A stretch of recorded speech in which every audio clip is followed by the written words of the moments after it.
Muy, pero muy buenas tardes, sean ustedes bienvenidos a su programa Palabras al Viento, conducido y dirigido por el señor escritor y locutor colombiano Jorge Eliezer Triviño Rincón.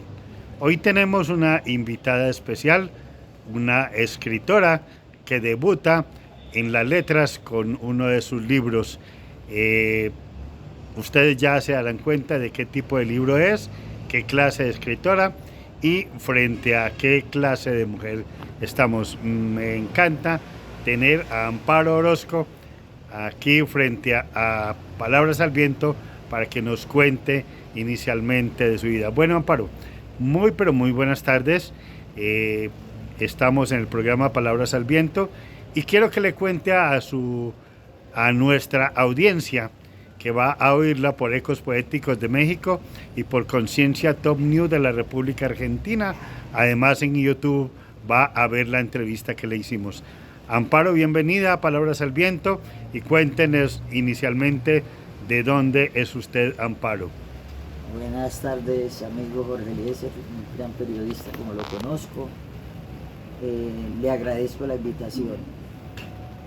Pues para poder hablar de mi libro, la novela La Noche de las Luciérnagas de Juego, es bueno que conozcan la historia de mi vida. Yo orgullosamente digo de que soy campesina, de origen campesino.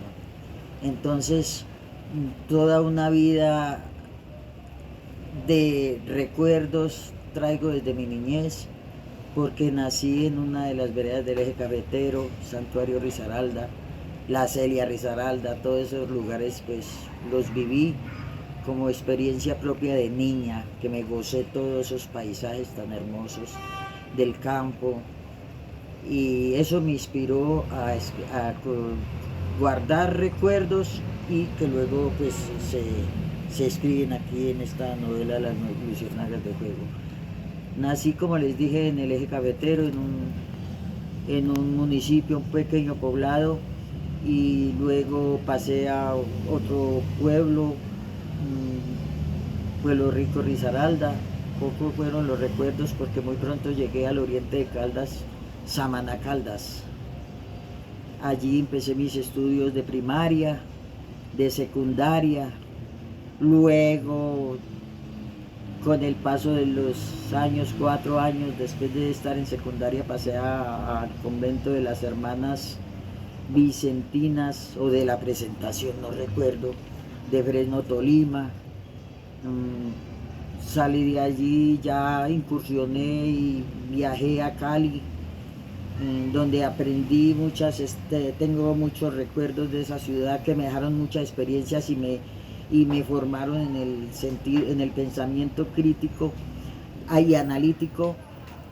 Llegué a La Dorada, me incursioné en la docencia y estudié en la Universidad Ciencias Sociales, y luego pues todo mi paso del tiempo en La Dorada, donde adquirí muchas experiencias. Dorada pues tiene su historia, que más tarde en la novela pues voy a hablarle un poquito de esta región del Magdalena Medio y lo que me inspiró también a escribir las letras de esta novela.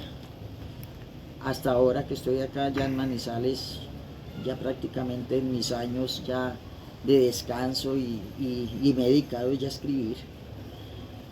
Entonces de ahí sale esta novela y seguiré escribiendo según como me sienta, ¿no? Bueno, de esos inicios suyos, de su familia, cuéntenos qué entorno tenía su padre, su madre, sus hermanos, de esa vida inicial de infancia. ¿Qué paisajes o qué recuerdos gratos o no tan gratos tiene usted, Amparo? Vea, yo, como conté, nací en una vereda del eje cafetero. Mi padre era una persona que se dedicaba al campo, tenía su finca cafetera, y su trabajo más que todo era contratar trabajadores del campo. Y de ahí tuve unas experiencias bonitas, y también le dejaron experiencias que después ya él se vio involucrado en muchos líos darle trabajo a los campesinos. Ya con el paso de del tiempo, ya incursionamos, ya viajamos a Caldas, a Oriente Caldense, ya él le tocó pues abandonar las tierras, la tierra campesina y incursionar en el transporte. Y mi mamá pues era una ama de casa con los hijos, pero tuvimos una niñez bonita, a pesar de tantos problemas, la tuvimos al lado de ellos. Fueron muy buenos padres, excelentes padres. ¿Y qué cultivos tenían en esas fincas o en ese lugar donde ustedes residían? ¿Eran propietarios? ¿Trabajaban? ¿O bajo qué modalidad de vivienda, tipo de vivienda estaban ustedes ahí, Amparo? No, esa finca nos deja muy lindos recuerdos, porque era una finca muy grande, cafetera. Imagínense usted las casas del eje cafetero, esos barandales, esos corredores tan grandes, el jardín, que el riachuelo que pasaba por el lado de la casa, un bosque que había, y al frente los cafetales, que eso fue lo que me inspiró la novela.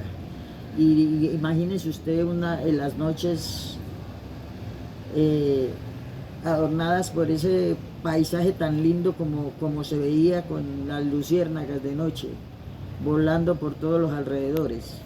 Entonces esos son lindos recuerdos que me trae esa finca. Es el uso de razón, 4 o 5 años en esa tierra. Eso marcó para siempre mi vida y la vida de mis hermanos y todo. Entonces, muy lindo recuerdo. Mi papá pues tenía su finca y tenía sus trabajadores. Descríbame en unas pocas palabras a su señor padre y a su señora madre, Amparo. Mi padre, un hombre moreno, cabellos negros, ojos negros, una estatura mediana, muy callado, eso sí, poco hablaba, pero lo que decía lo marcaba a uno, ¿no? Y le gustaba sentarse con los trabajadores en la noche a tocar guitarra, a él le gustaba tocar guitarra. Y habían peones que también tocaban timbres, entonces no faltaba la serenata en las horas de la noche. Y mi madre, pues una mujer de hogar, una mujer también de estatura mediana, un cabello negro, blanca, y muy calladita también, muy querida mi madre, que falleció hace poco. Y muy buena madre, muy buena amiga también, y como esposa pues ideal. Eso era mi madre. Bueno, y usted tocó un punto que yo ya conocía por usted misma. ¿Cómo llegó usted al canto? Que entiendo que usted cantó en esas noches. Usted estuvo acompañando a su padre en algunas noches de guitarra. ¿O cuándo decidió o cómo decidió empezar a cantar luego, Amparo? No, a ver, los recuerdos míos más lindos son las noches de serenata que habían en la vereda, en la casa. Como le conté, mi padre se acostumbraba a sentarse, a escucharlas, a tocar su guitarra, los trabajadores el tiple, y cantaban. Pero uno de 4 o 5 años se sentaba a escucharlos. No, yo cantaba ya en bachillerato, que me gustaba cantar, pero no pues que fuera la última, pues la voz más, no, pero sí cantaba. Pero me marcó fue mucho lo de las serenatas en las noches allá en la finca. ¿Y qué tipo de música empezó usted a cantar, Amparo, cuando empezó a cantar? Oiga, le cuento que, le cuento que era en el colegio. Había una niña que cantaba la música colombiana, la música en el pueblo donde yo estudiaba el bachillerato, Samaná. Los muchachos tenían esa conducta de salir del colegio. En la esquina había una cantina o bar, y ellos salían era a tomar sus cervezas. Y una de las compañeras le gustaba irse con ellos a cervecear después de clase. Yo no. Y ella aprendió todas las canciones de cantina, arrabaleras y bueno. Entonces habían concursos de canto en la clase. Ella cantaba muy bonito también. Y yo cantaba, pero yo cantaba era mi música moderna. Cuando eso que las baladas, que bueno. Y ella con su música, y había siempre concursos. Ella siempre me ganaba. Siempre me ganaba el concurso porque a los muchachos les encantaba la música que ella cantaba. Lógicamente. Pero no, son recuerdos muy lindos que le quedan a uno para toda la vida. La época de adolescencia, los primeros años de adolescencia que son tan lindos también. Bueno, ¿y qué pasó con esa cantante que había dentro, Amparo? No, ¿Cuándo se silenció? Le cuento que después me fui para la Normal, participé en varios festivales, quedaba siempre de primera, segunda. De pronto tuve la oportunidad de ir a Bogotá, ya me gané un concurso. Pero no, ahí se quedó porque yo ya después salí del colegio de la Normal y no volví a incursionar en el canto porque ya eran otras prioridades, ¿no? En la vida, ¿no? Que ya me fui para Cali, que ya la universidad, entonces se fue quedando atrás. Y bueno, mi voz se apagó. ¿Cómo así que se apagó? No entiendo por qué se apagó. Porque ya no canto, yo ya no canto como cantaba primero, como dice la canción, ¿no? Pero ya no canta el gallo viejo como cantaba primero, ya. No, ya no canto. Bueno, de todo ese trajinar a través de los varios municipios de Risaralda y Caldas, ¿usted dónde empezó a estudiar la primaria y luego la secundaria, Amparo? La primaria la empecé a estudiar en Pueblo Rico, Risaralda, pero tendría por ahí 6 o 7 años, pero fue poquito el tiempo que estuvimos allá. ¿Recuerda usted de Pueblo Rico pictóricamente algo? Yo conozco Pueblo Rico y sé que queda en un alto donde hay mucha niebla. ¿Usted recuerda algo de ese pueblo gratamente o qué recuerda de Pueblo Rico? No, del pueblo conozco, sé, que está en el cerro de Tatamá, por eso el clima tan frío, ¿no? Y lo que recuerdo es que uno salía los sábados, los domingos, días de mercado, y uno no veía sino los caseticas con el techo de tela blanco, donde los vendedores, carniceros, verduleros, todos salían a vender sus productos. Pero llegaba mucho indígena, ¿ya? Yo veía mucho indígena ahí y yo gozaba ahí yendo también allá porque había una señora que con un loro en la mano, eso es un recuerdo, un loro en la mano, y en el otro tarjetas, entonces le vendía ilusiones a la gente, ¿no? Que venga, que el loro le va a entregar la tarjeta y entonces la gente, ese era el entretenimiento de la gente un domingo día de mercado. Y el culebrero que no faltaba con la culebra, también vendiendo ilusiones a la gente. De eso recuerdo del pueblo, pero la gente muy amable, la gente de esas tierras son muy acogedoras, un pueblo pacífico. Creo que todavía es pacífico ese pueblo, ¿no? Sí, todavía. Y yo nunca he escuchado de que haya tenido pues problemas de sociales, pues en el sentido de conflictos, ¿no? Yo veo que la gente allá ha sido un pueblo muy pacífico, muy tranquilo. Y realmente tiene cercanía con los indígenas del Chocó, porque Risaralda pues realmente está limítrofe con el Chocó. Y ahí están los indios catíos, con Río Sucio además, ahí cerca. Bueno, ¿qué pasó después de ese pueblo, de Pueblo Rico? ¿Hacia dónde emigraron? De ese pueblo, por razones de seguridad, mi papá pues tuvo problemas de ley, porque en esa época los dueños de fincas o capataces daban trabajo a los campesinos, ¿no? Pero no les pedían una hoja de vida, simplemente les daban trabajo porque les veían que tenían aptitudes para ser los recogedores del café, de los sembradores, pues Entonces mi padre pues le daba trabajo a esta gente. Y por esa razón tuvo problemas con la justicia porque supuestamente él le daba trabajo, dizque en esa época se llamaban bandoleros, bandidos. Pero no, él no lo hacía de mala fe, sino que no desconocía todas las cosas, esas facetas de estos trabajadores. Eso también fue una marca porque él estuvo detenido un tiempo. ¿Quién Por esa lo razón. detuvo, Amparo? ¿O cómo lo denunciaron? ¿O de qué manera?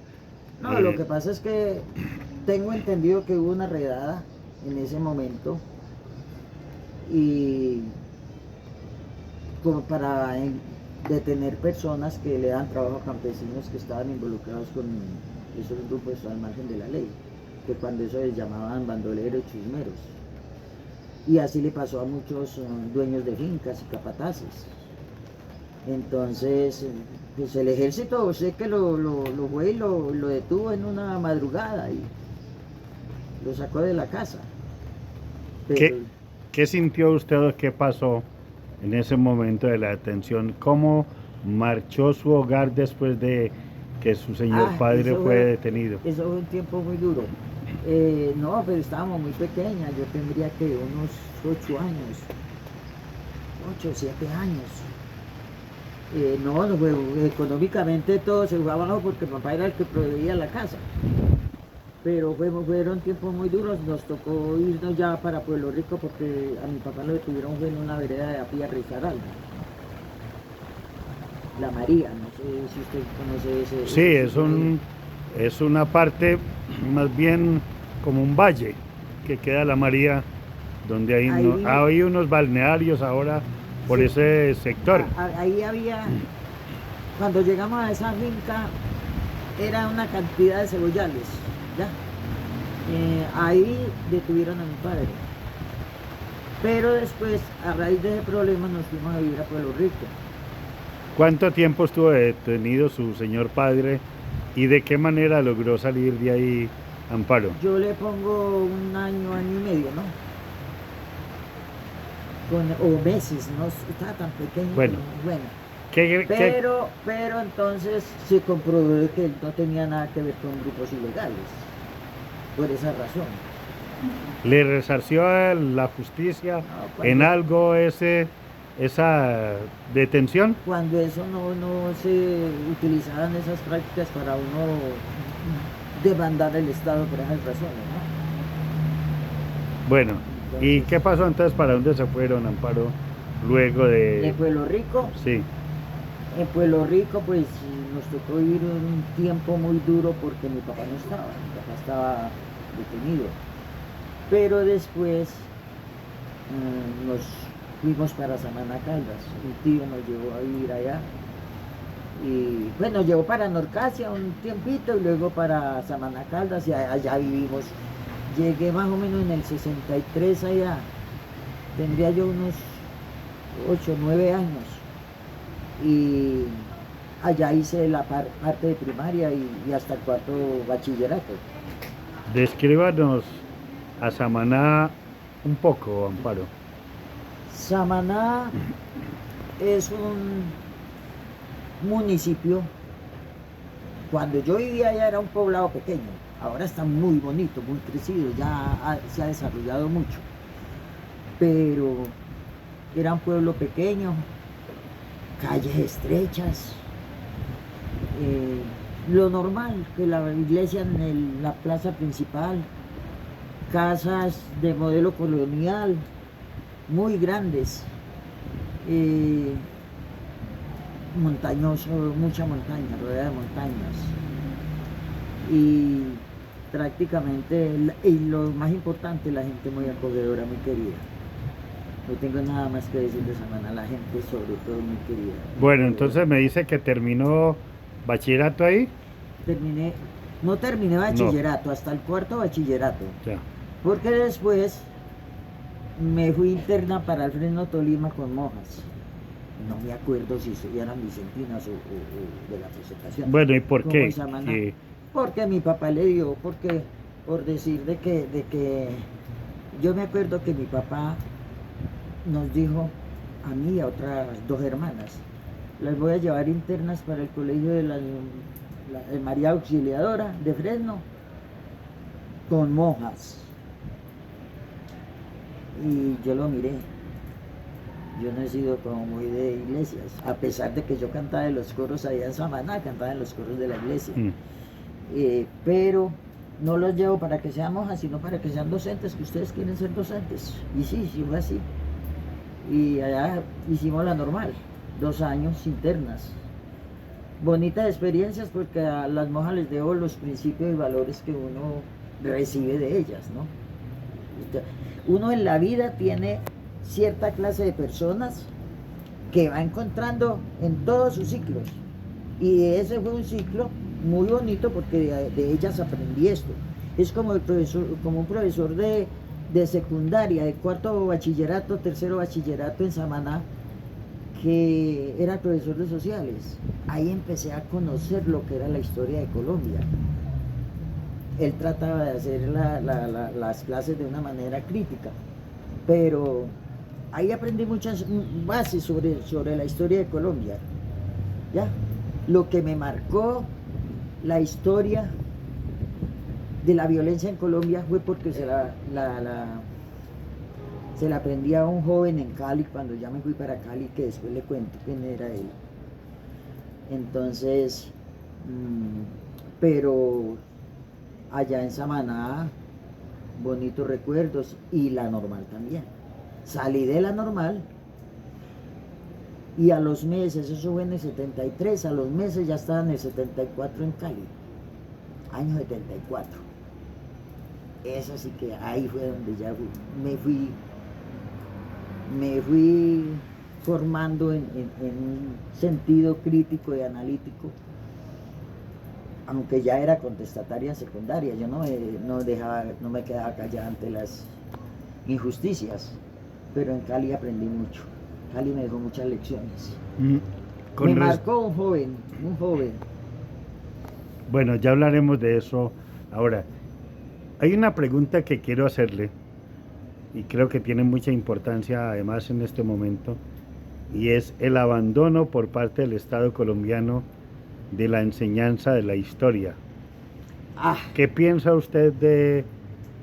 Yo diría que es abrupto realmente para tapar muchas cosas de la parte histórica realmente seria de nuestro país.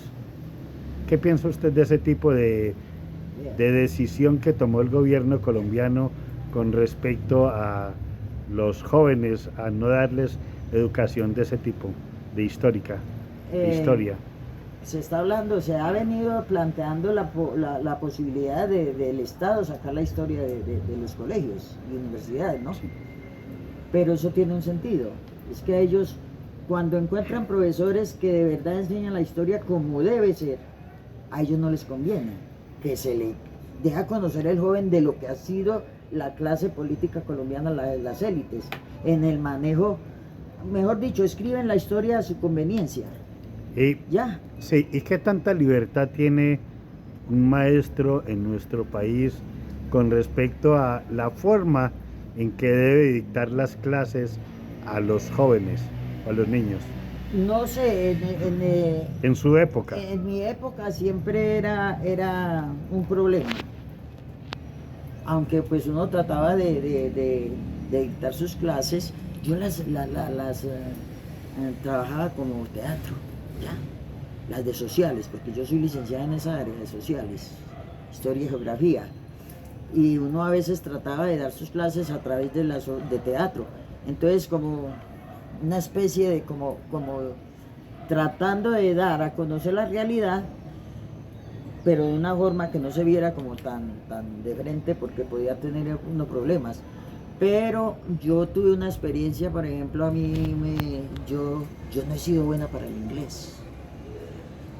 Y eso fue ya ahora en estos últimos años, ya casi para retirarme, que tuve una experiencia de que me fueron a dar que el área de inglés. No, yo tenía el área de español y literatura y me tocaba dictar inglés. y le dije al coordinador que por qué no me daba otra área que no fuera inglés, porque yo no soy buena. Ahorita uno sabe como profesor en qué se puede sentir bien y en qué no. Y entonces va él y me dice, Amparo, ¿y usted por qué no coge religión? Y yo le dije, yo sí le cojo religión. Yo ya tenía como ya traía una formación de Cali y todas las cosas. Pues la parte ideológica, yo sí le cojo religión, pero me la acepta de la siguiente forma: pensamiento dialéctico y el idealismo. O sea, las dos tendencias. Que si les enseño de que el hombre nació por obra de Dios, yo les hablo de la evolución. Y entonces él fue y le dijo al padre que dirigía las áreas de religión, a los que diría a los profesores que dictaban su religión, y el cura dijo, no, esa profesora nos vuelve mierda la religión. Y no era la intención, no, simplemente quería dar a conocer la realidad de lo que de las cosas. Me imagino que no se lo permitieron. No me la dieron. No me lo dieron. Y estábamos en esa pelea cuando yo me vine para acá, para Manizales, a hacer una vuelta y me accidenté. Ya eso se quedó en el aire, ya no hubo, no supe ni qué clase, qué área me iban a dar. Pero uno en todo gremio encuentra personas de toda clase, ¿no? Los que se quedan callados, los sumisos, los que se levantan, y bueno, de todo eso hay en todos los gremios. Hay una cosa, en cuanto a la imposición de ciertas áreas a los profesores antes, ¿qué tan duro era eso? ¿Eran obligados a enseñar determinada área, por ejemplo, sociales, ciencias naturales, historia? ¿Qué tanto los obligaban por esa época? No, lo que pasa es que, por ejemplo, en esa época que me tocó el maestro de primaria, le tocaba todas las áreas, ¿ya? Que de la matemática, la religión, el español, la ética, todo. Pero ya vino un tiempo en que ya nos empezaron a reconocer las áreas en que estábamos especializados. Entonces ahí fue donde yo cogí el español, porque tenía una experiencia muy buena, muy amplia en el área de español, y las ciencias sociales, por lo que yo ya había estudiado esa área en la universidad. Pero no es que nos impusieran, sino que el pensum académico era eso. Ya, el maestro de primaria dictaba todas las áreas en un principio. Ya en secundaria ya era de acuerdo a su especialidad, o ya a algunos profesores les tocaba de verdad coger. Por ejemplo, a mí me tocó religión en primaria, y cuando yo ya me impuse y dije que no, que yo religión sí la dictaba, y yo no le iba a decir que no, pero sí que me dieran las que yo les puse. Por eso fue que no me la dieron ya lo último, que no quisieron darme la religión por esa razón. Pero el maestro, yo creo que ahora ya tiene como más libertad, ya se está mejorando la visión que debe tener un maestro para llegar al alumno, porque es que el alumno de verdad que necesita, que no es transmitir conocimientos, sino que el muchacho tenga esa capacidad de analizar, de criticar y de mirar cómo se va a mover en el mundo de acuerdo a lo que piensa, pero que sea amplio en su conocimiento universal. Ya. Bueno, usted se fue, me dice, para Cali. Cuéntenos de su experiencia en Cali. ¿Cómo encontró por esa época Cali? ¿Qué se encontró Cali rumbera. Cali pachanguera. Cali, Bueno, yo quiero mucho a la ciudad, tengo recuerdos muy hermosos. Llegué a donde una tía muy querida con sus hijas, y ellas estudiaban en la universidad, una de ellas estudiaba en la universidad. Entonces a veces me iba para el campo, yo sin estar en la universidad, porque no era mi plan estudiar en la universidad. Entonces yo iba a los campos universitarios y fue la época, la década de los 70, ya. La época de los 70 en Colombia está marcada por el auge, el nacimiento de movimientos sociales, movimientos sindicales, movilizaciones. Y detrás de eso pues a uno le tocó y en Cali pues yo aprendí a salir a las calles, a acompañar a los amigos en las marchas. Y eso sí que me dejó bonitas experiencias porque nunca había salido yo a una marcha, allá aprendí a levantar la mano, a llevar la bandera y nos tocó contra el gobierno de Pastrana, ya luego de López, todo lo que se vino después de los años 70, pero en el 74 ya Pastrana entregaba, ¿no? Pues, pero me tocó los últimos días de Pastrana allá. Y bueno, los 70 fueron marcados por eso, por las grandes movilizaciones a nivel nacional, ¿no? Sí. Hablamos de Misael Pastrana Borrero, ¿no? Quien fue inicialmente presidente. Él ganó las elecciones del 70. Bueno, ¿qué pasó exactamente en Cali entonces, en esa vida rumbera, en ese encuentro con... En esa vida rumbera, no tanto rumbera, yo tampoco. No, de vez en cuando, de Jamundí. De Jamundí. Jamundí es un municipio del área metropolitana que queda como a media hora de Cali. Le pongo media hora. Yo rumbié mucho allá. Pero en las movilizaciones me encontré con muchos amigos. ¿Qué tipo de movilizaciones? Cuéntenos. Pues Amparo. movilizaciones en levantamiento contra los programas de un gobierno, ¿no? Y estudiantes defendiendo sus derechos, ya. Pero yo me metí ahí y llegué a participar. ¿Usted por qué defendió sus derechos por esa época? ¿Qué le impulsó a defender ciertos principios o ciertos derechos de la gente, Amparo? Porque yo ya, a medida que yo me fui metiendo ahí, conocí un joven, ya. Conocí un joven en las marchas y yo lo veía que levantaba las manos, gritaba unas consignas muy lindas y me parecía que estaba muy bien, y yo me seguí caminando con él en muchas marchas hasta que nos empezamos a reunir con él en las noches. ¿Por qué decidieron o decidió tener conexión con él? Porque me gustaban los planteamientos de él. Él era de izquierda, era miembro de la JUCO, Juventudes Comunistas, ¿ya? Explíquele a nuestro público, a nuestra gente que no conoce ni en Colombia, ni en otros, México, ni en Argentina, ni en otros países, exactamente qué era la JUCO. Mire, vea. ¿Y de dónde nació la JUCO? Vea, la JUCO son dos tendencias de izquierda, ¿no? Dos tendencias de izquierda, la JUCO y la JUPA. Todavía la hay, desde esas épocas. La JUCO son las Juventudes Comunistas. Aquí en Colombia pues habían ideólogos que formaban a los estudiantes en esa línea. Esas juventudes son inspiradas bajo las luchas de la Revolución Rusa. La Revolución Rusa inspiró a muchos movimientos en América y el mundo que se crearon, se organizaron y empezaron a ver esas movilizaciones a nivel mundial, se puede decir, después de la Revolución Rusa. Mao, Lenin y Stalin, con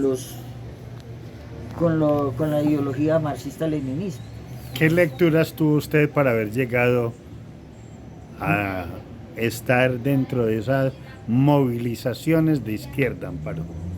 Mucho marxismo-leninismo, porque hablaba mucho de la injusticia social, de la desigualdad, la lucha de clases. Y con mi maestro al lado, que yo se lo voy a mencionar, yo creo que no tenga nada que perder yo, porque nadie me puede juzgar por eso, porque yo fue al joven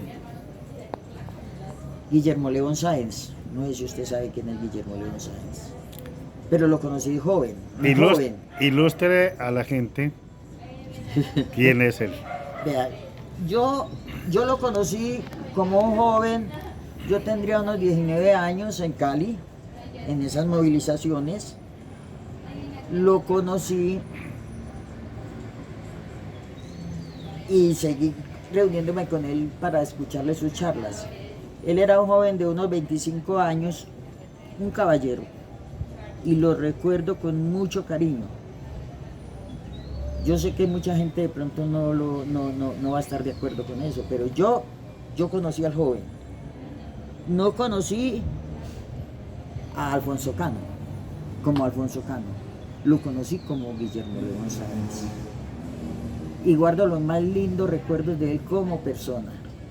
Ya si él se equivocó al tomar otro rumbo, pues eso que lo juzguen los demás, pero yo no lo juzgo, porque yo sabía yo sé quién era la clase de persona que era. Y así pasa con muchas personas de estas, que tienen una ideología clara lo que buscan, porque era muy solidario con la gente. Era una belleza de persona. Uno sabía quién era él. Entonces, con él aprendí mucho. Las bases que yo llevé a la universidad sobre las ciencias sociales, sobre el marxismo, el leninismo, la diferencia entre lo que es el idealismo, el materialismo dialéctico y todo eso, se las debo a él. Él fue el que me dio las primeras bases del conocimiento. Entonces, ese era Guillermo León Sáenz. Lo conocí como Guillermo León Sáenz.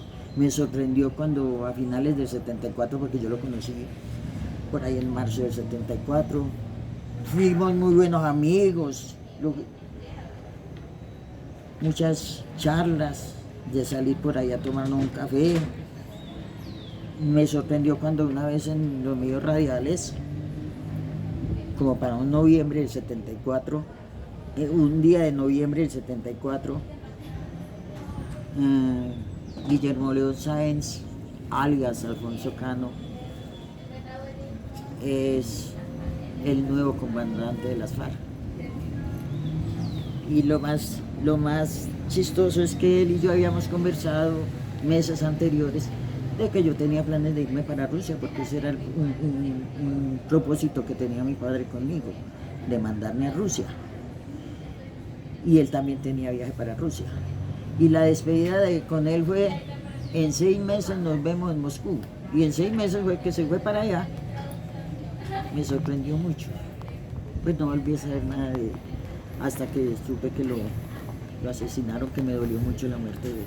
Bueno, esta primera parte es para conocer ese carácter suyo, la búsqueda, sus conocimientos y toda esa parte bonita de su formación, Amparo. Ya en la segunda parte abordaremos la charla sobre su libro, que realmente tiene unos apartes llenos de belleza, una narrativa muy limpia, muy transparente y que va a aportarle mucho al mundo. Gracias, Amparo, por esta primera parte. Gracias por permitirnos entrar a su vida, por conocer sus cosas. Y ya en la segunda parte abordaremos la parte literaria suya. Esta primera parte era fundamental para conocer quién es usted, y ya hablaremos de la segunda. Muchas gracias, Amparo, por habernos permitido. Gracias a usted. Gracias a usted. A ustedes los esperamos entonces para la segunda parte de la charla con la escritora caldense Amparo Orozco, quien me acompaña en esta tarde un poco fría de la ciudad de Manizales. Fría porque estoy así. Sí. Mil gracias, Amparo. Bueno, gracias a usted.